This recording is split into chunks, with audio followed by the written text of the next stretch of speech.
I'm Kelly, and John and I met right after I finished college. He swept me off my feet with his charm and ambition. Before I knew it, we were married and living in the apartment he'd bought before our wedding. It wasn't anything fancy, but it was ours, and I loved every bit of it. Our daughter Sarah came along soon after. She was perfect, John's blue eyes and my curly hair. I thought we had it all, a loving family, a cozy home, and promising careers ahead of us. I landed a job as a secretary at a small but growing company. The pay wasn't great, but I enjoyed the work and got along well with my coworkers. John, on the other hand, was making his way up at his construction firm. He'd come home with stories of big projects and even bigger deals. I was proud of him, even if his long hours meant I was often alone with Sarah. But something changed in John over time. He'd come home late, eyes narrowed with suspicion. "Who called?" he'd demand, or "Why were you all dressed up?" At first, I laughed it off, but soon his jealousy became suffocating. One night, after he'd grilled me about a work event, I confronted him. "You think I'm cheating?" "With who, John? The mailman?" He didn't crack a smile. "Don't play dumb, Kelly. I see how men look at you. And that boss of yours is happily married with 3 kids," I cut him off. "For God's sake, John, I'm your wife. I love you." But my words fell on deaf ears. The arguments became more frequent, each one chipping away at our marriage. I was faithful, always had been, always would be. But John's distrust was like a poison, seeping into every part of our lives. Through it all, Sarah remained blissfully unaware. At 10 years old, her world revolved around school, friends, and her iPad. I tried to shield her from our fights, but kids always know more than we think. The irony wasn't lost on me. John was the one always coming home late, always going on business trips. If anyone had reason to be suspicious, it was me. But I trusted him. I believed in our vows, in our love. Why couldn't he do the same? One night, after a particularly nasty fight, I found myself staring at the ceiling, unable to sleep. John's soft snores filled the room, but I felt miles away from him. How had we gotten here? When had love turned to suspicion, trust to accusation? I thought about leaving, about taking Sarah and starting over. But where would we go? What kind of life could I give her on a secretary's salary? And despite everything, I still loved John. I loved the man he used to be, the man I hoped he could be again. Just when I thought things couldn't get more complicated, life threw me another curveball. My mom, the rock I'd always leaned on, had a stroke. It hit out of nowhere, leaving us all reeling. Mom had always been the picture of health. After Dad died, she'd thrown herself into gardening and book clubs, determined to live life to the fullest. She lived in this gorgeous house in the fancy part of town, courtesy of Dad's life insurance and smart investments. I used to joke that she was living the life of a retired movie star. But that Tuesday morning changed everything. I got the call at work. Mom couldn't speak, couldn't move her left side. I rushed to the hospital, my heart in my throat. The next few weeks were a blur of hospitals, doctors, and terrifying medical jargon. I went to every top-notch clinic in the area, desperate for someone to tell me Mom would be okay. But the prognosis wasn't good. The stroke had left her bedridden, needing round-the-clock care. I was overwhelmed.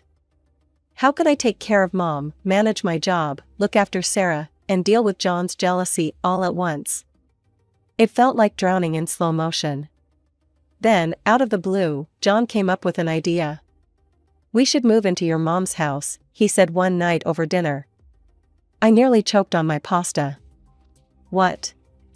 "Think about it, Kelly," he continued, his eyes lighting up. "It's a great house in a fantastic neighborhood. Sarah would have her own room, maybe even a playroom.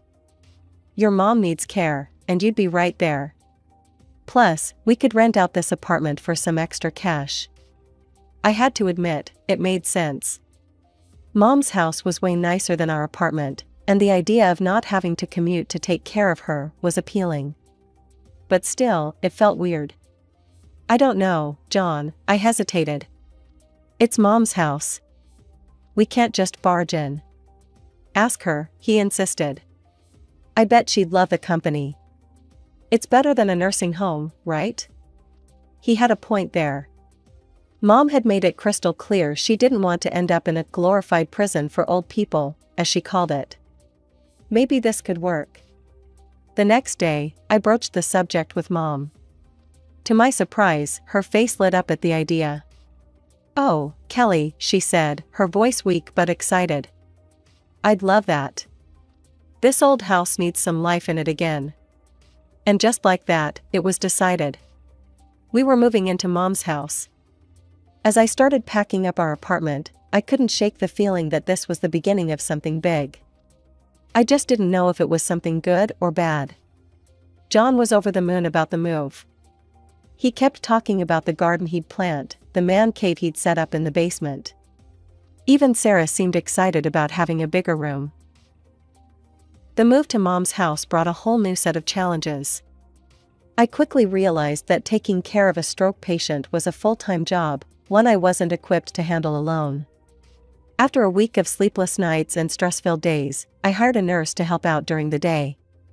Nurse Jenny was a godsend. She came in every morning at 8 and stayed until 6, taking care of Mom's basic needs. But evenings and nights were all on me.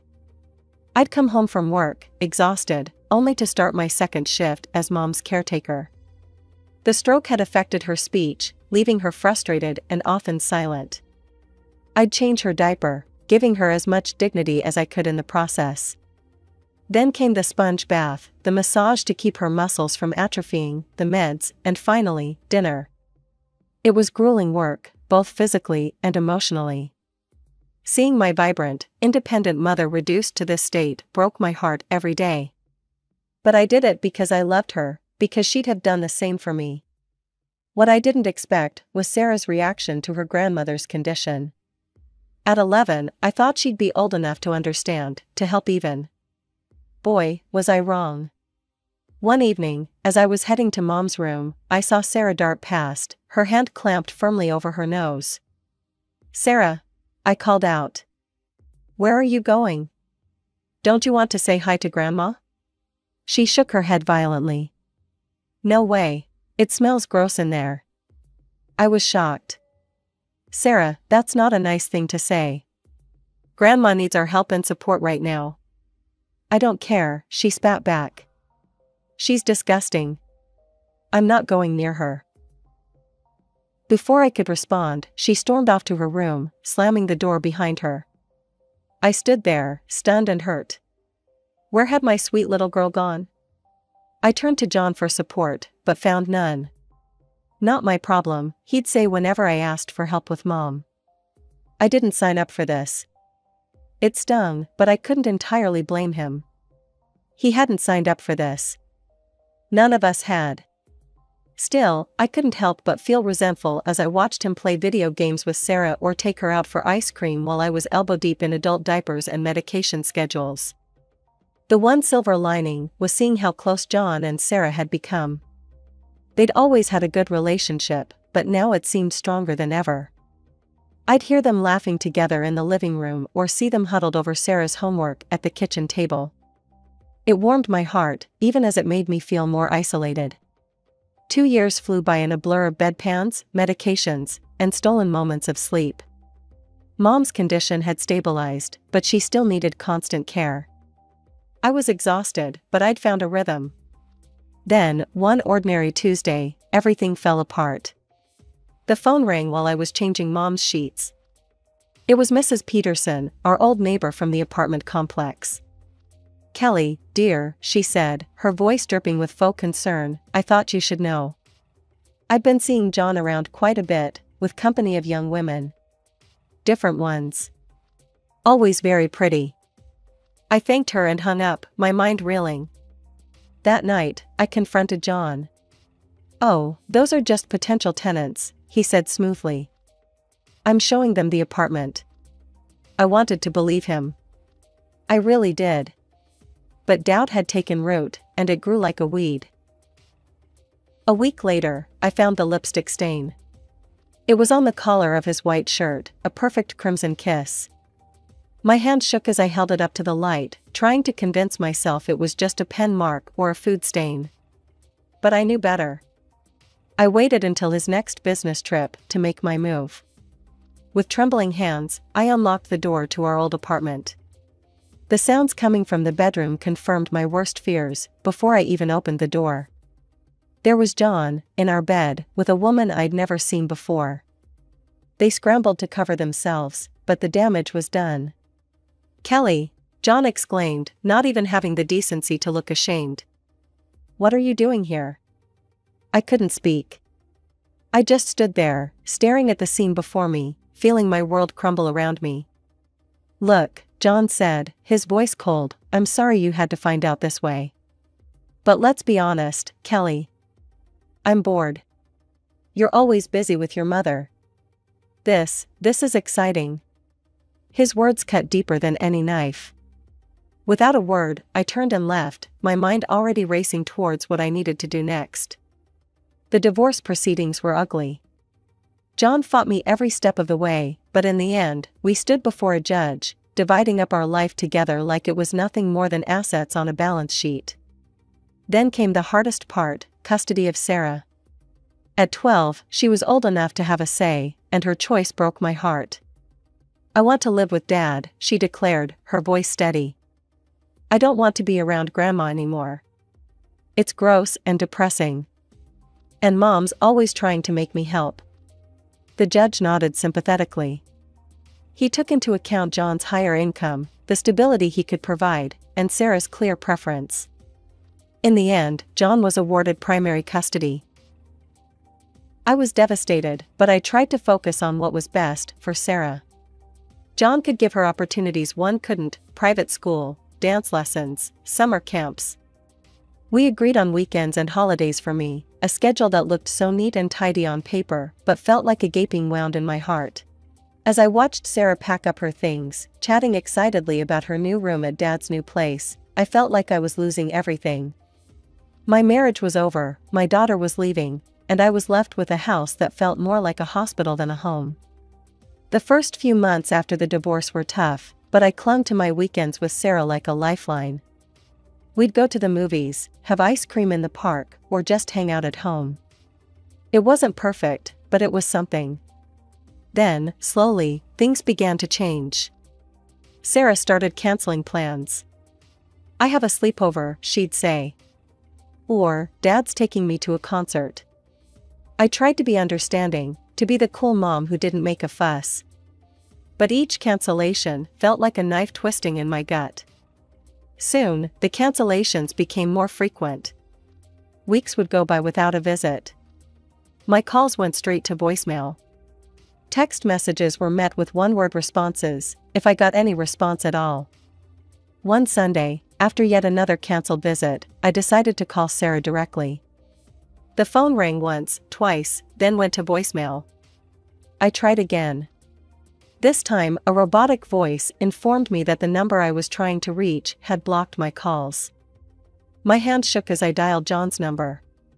"What do you want, Kelly?" His voice was cold, annoyed. "John, I can't reach Sarah. She's blocked my number." "What's going on?" There was a long pause. Then, "Look, Kelly, Sarah doesn't want to talk to you right now. You need to respect that." "Respect that?" "She's my daughter. She's also a person with her own feelings," John shot back.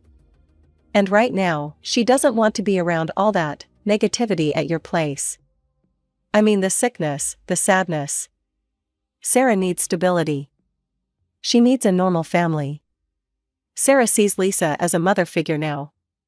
She has a normal family life here. 2 parents, no sick relatives, no drama. Why can't you just let her be happy?" I couldn't speak.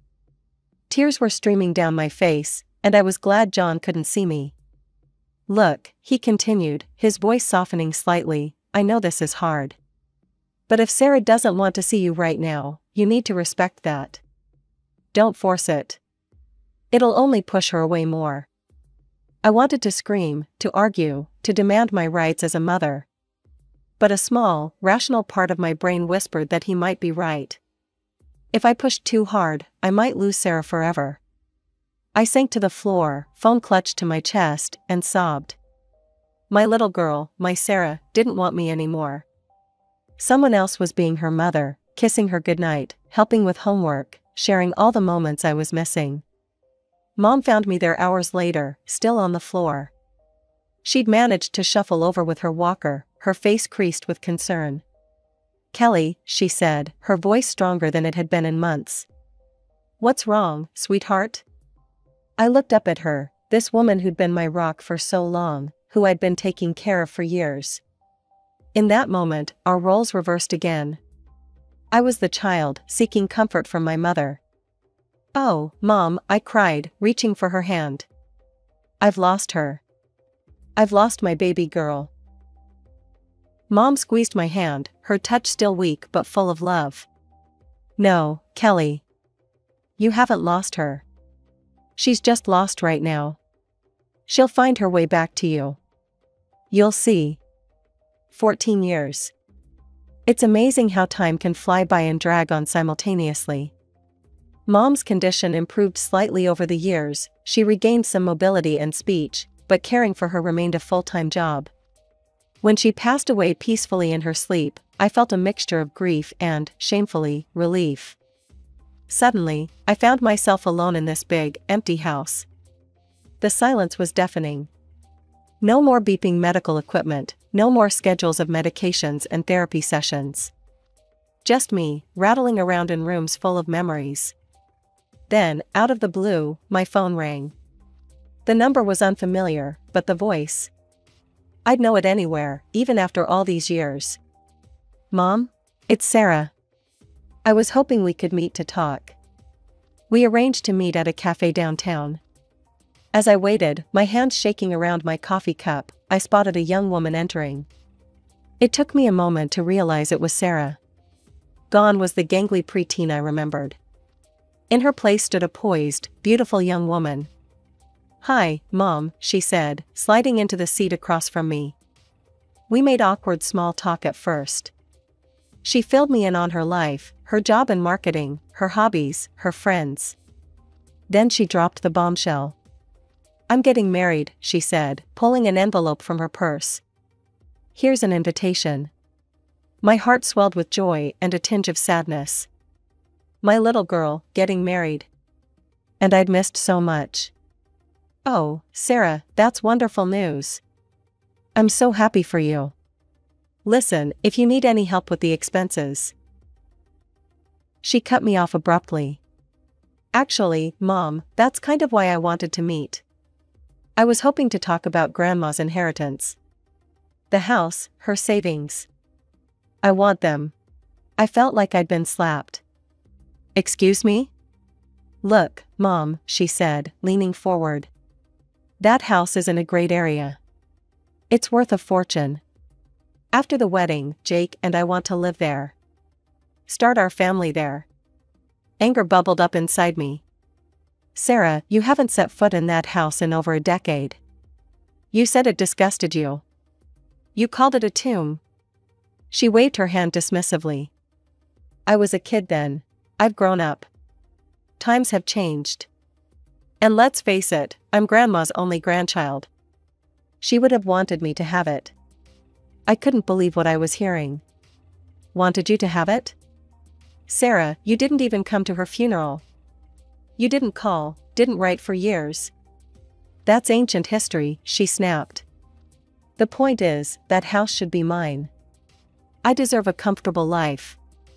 "Deserve?" I was practically shaking with rage now. "You didn't lift a finger to help when Grandma was sick. I gave up my life to care for her.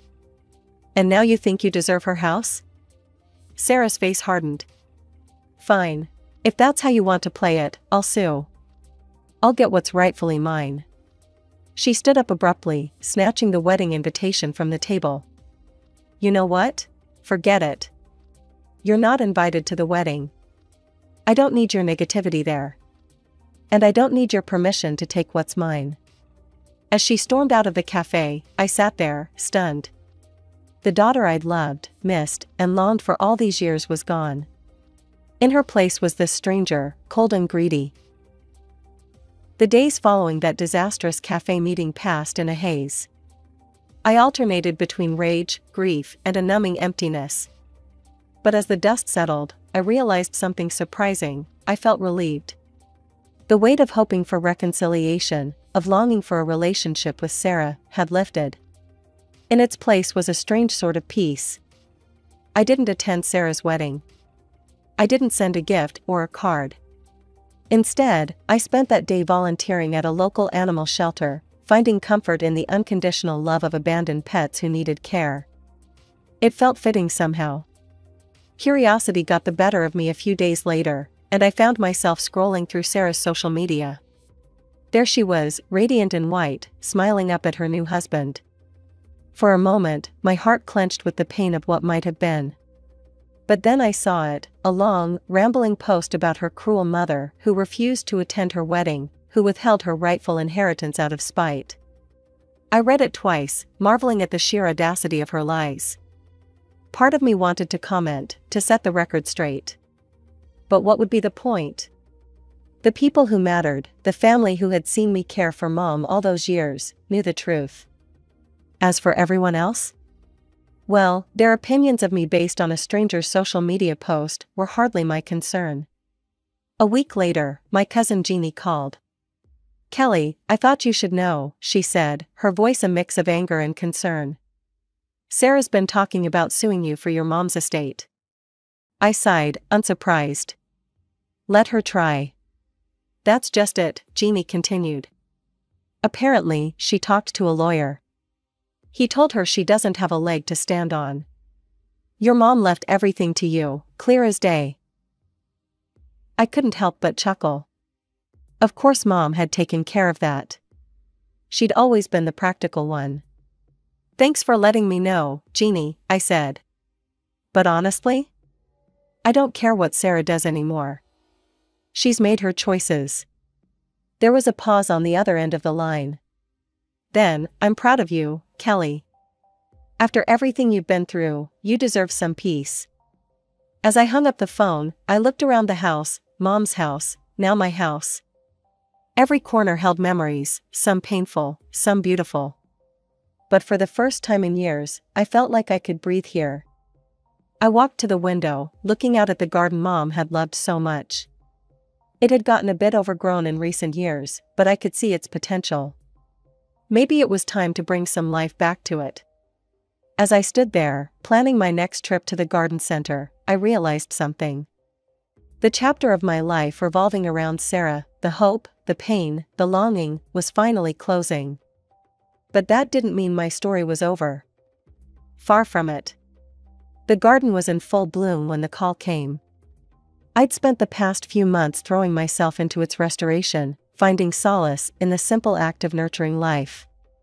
The roses Mom had loved so much were just starting to open, their scent filling the air as I pruned the bushes. My phone buzzed in my pocket. Unknown number. I almost didn't answer, but something made me press the green button. "Hello? Mom?" Sarah's voice, thick with tears. "Mom, I need your help." I froze, pruning shears still in hand. "Sarah, what's wrong?" "I'm pregnant," she sobbed. "And we're struggling." "Mom, I need money. You have to help me. You can't leave your grandchild without anything." I listened silently as she rambled on, her words becoming more frantic, more accusatory. "You abandoned me, Mom. You never tried to contact me, never fought for me. And now you're going to abandon your grandchild too?" Something inside me snapped. Not with anger, but with a calm, unshakable resolve. "Sarah," I said, my voice steady. "That's enough." She fell silent, probably shocked that I'd interrupted her tirade. "I never abandoned you. I sent child support every month without fail. I called, I texted, I emailed. You blocked my number. You chose your stepmother. You made your decisions, and I respected them, even when they broke my heart. But Mom..." "No, Sarah, I'm not finished." You're an adult now, about to be a parent yourself.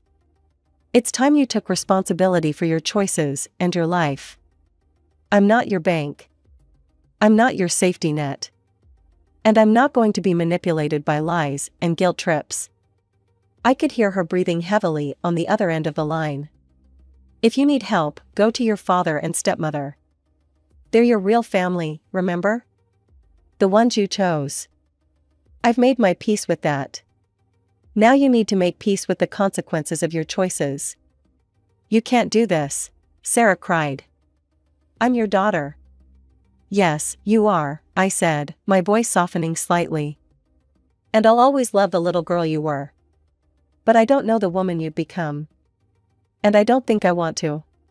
I took a deep breath. Goodbye, Sarah. I wish you and your child well. But please, don't contact me again. I ended the call before she could respond, my hand shaking slightly as I lowered the phone. For a moment, I stood there in the garden, surrounded by the blooming life I'd nurtured, feeling the weight of what had just happened. Then, slowly, I felt it lift. The last ties binding me to a painful past had been cut. The last what-ifs laid to rest. I looked around at the garden, at the house beyond. This was my life now.